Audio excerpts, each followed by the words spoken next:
Ek word die laaste ruk oorval deur vrae met WhatsApp en op e-pos. Vra oor waar is God in dit alles? Waarom sterf onskuldige mense? Is dit God se straf omdat ons met die natuur so mors? En hoe gaan God my help as ek my besigheid verloor? Vra oor wie die duiwel is die duiwel en waar die hel is die hel. Vra oor wat is evil? Waar kom evilness vandaan? Is daar 'n hemel? En as God in die hemel is, gee God vir my om. Maak ek regtig saak? So 10 jaar gelede is ek deur 'n persoonlike krisis met my gesondheid en dit sou daai krisis vat om my op 'n punt te bring waar ek besef het dat God is nie weg nie, God is hier. God is nie daar nie, God is binne. En vir so lank in my lewe het ek goed probeer doen, die regte ding doen, die regte ding sê, die regte manier optree sodat ek vir God goed genoeg sal wees.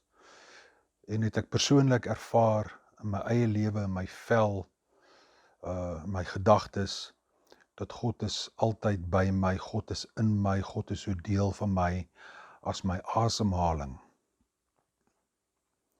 My wêreld is die wêreld van die spirituele psigoterapie. En in die wêreld van die spirituele psigoterapie leer ons dat every problem that we have is a spiritual problem and every solution to the problem is a spiritual solution. As ons praat oor begrippe soos liefde en vergifnis en vreugde, joy and kindness, compassion, gratitude, dit is alles spirituele begrippe. En met spiritualiteit bedoel ek my verhouding, die wisselwerking, die interaksie tussen my en God. En toe ek begin anders dink het oor dit, toe ek God op 'n ander manier begin ervaar het, toe besef ek dat ek moet net kan oorgee. I have to surrender. Sodat God my hande, my voete, my oë, my gedagtes, my hart, my siel kan gebruik, sodat God se liefde kan reflekteer in die wêreld om my. Die ego-denke, ons verstand, ons ego, vat hierdie spirituele begrippe en dit kyk daarna deur die bril van ons godsdienstige strukture, ons sosiaal-maatskaplike sisteme, my opvoeding, my agtergrond, die sirkels waarin ons beweeg. En dan reageer my ego-denke daarop. En wat die ego-denke vir my doen is om vir my te sê, weet jy wat, Blanche, you're not worth it. Jy is eintlik die meeste van die tyd 'n mislukking, 'n teleurstelling, nie goed genoeg nie. Nie goed genoeg vir myself nie goed genoeg vir mense om my nie, en beslis nie goed genoeg vir God nie.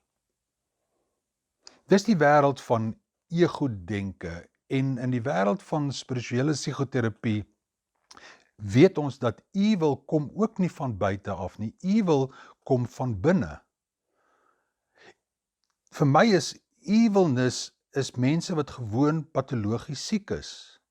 En dit is mense wat uit die samelewing verwyder moet word en ergens versorg en behandel moet word, waar hulle nie 'n bedreiging is vir hulle self en vir mense om hulle nie.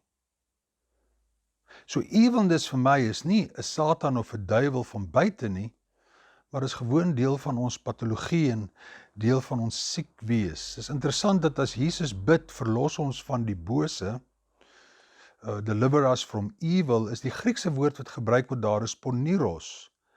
En poniros in Grieks beteken heavy burdened. Met ander woorde, verlos ons van dit waarin ons so swaar dra. En waarin dra ek en jy die swaarste? Ons dra die swaarste aan ons skuldgevoelens. Hierdie reaksie wat die ego het, hierdie emosies wat ons het van nie goed genoeg nie. Satan in Hebreëus beteken letterlik die aanklaer. En wie is die grootste aanklaer in my lewe? Dis my ego. Die duiwel sit tussen my ore. Die ego is die duiwel is die een wat vir my sê, jy is sleg, jy beter jouself skaam, jy gaan gestraf raak, jy beter baie bang wees. En daai emosies oorweldig 'n mens, en later begin jy hierdie drogbeeld van jouself ontwikkel, dat die ego is hierdie klein spek in jou brein, wat vir jou sê, I'm everything, en jy beter voor my kniel, of andersins gaan ek jou aan jou strot gryp. Sonde in die wêreld van spirituele psigoterapie is dysfunctional behavior. In die woorde van Carl Gustav Jung is om jouself besig te hou met nonsens, met die onsin van alles.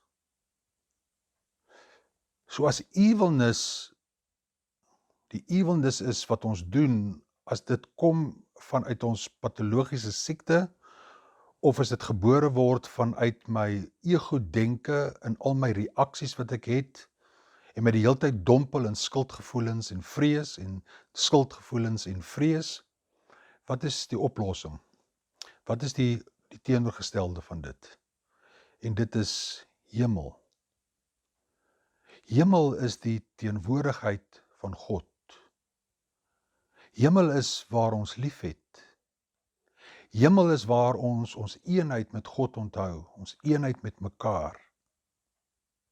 Hemel is om in jou denke, in jou emosies, in jou gevoelens, in ons sintuie, die hele tyd te wandel in die teenwoordigheid van God, to become the awareness of the presence of God.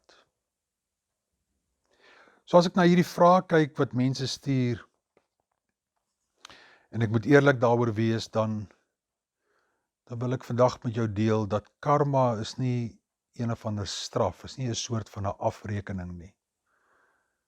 En God is nie die een wat karma in sy hand hou, wat jou straf as God nie sy sin kry nie, of wat jou beloon as ek en jy doen wat God wil hê.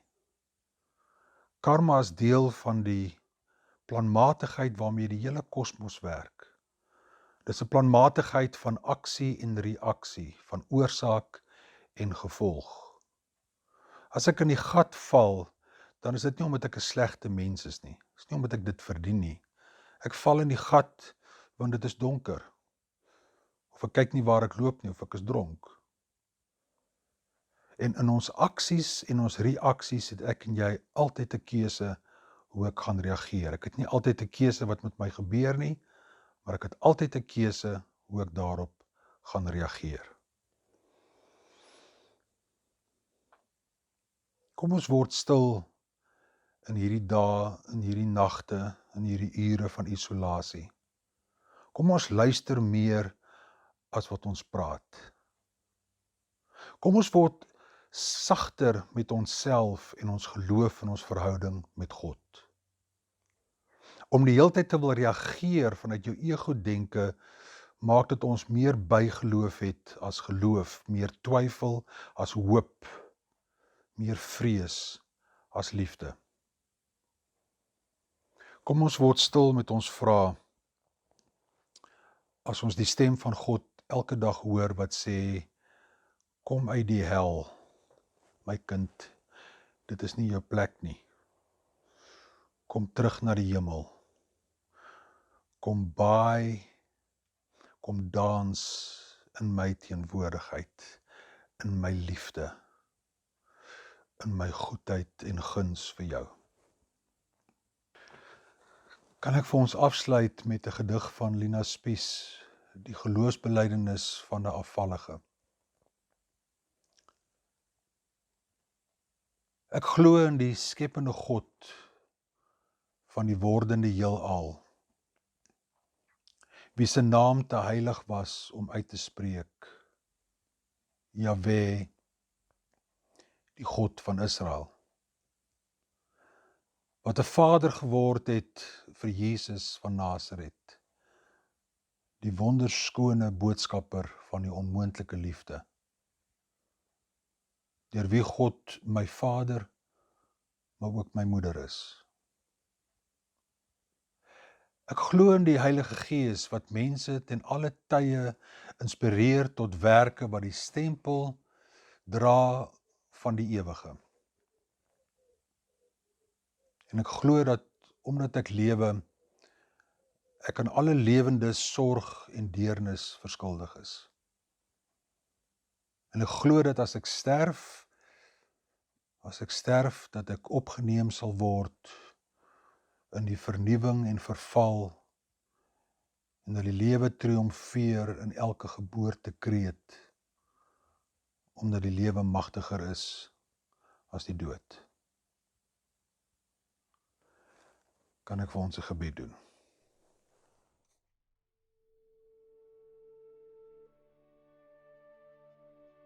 Nou dat dit stil is,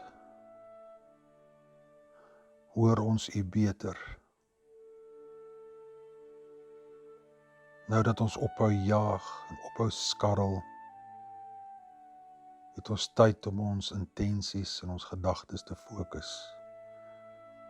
Maar wat is regtig belangrik? Wat het betekenis? Waar maak ons 'n bydrae?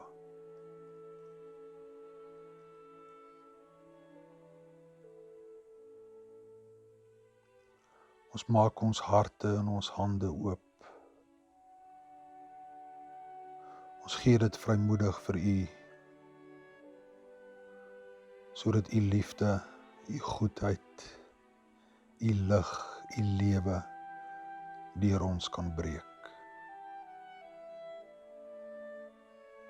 En soos al dikwels gebid, vra ons om ons te verlos van dit waarin ons so swaar dra.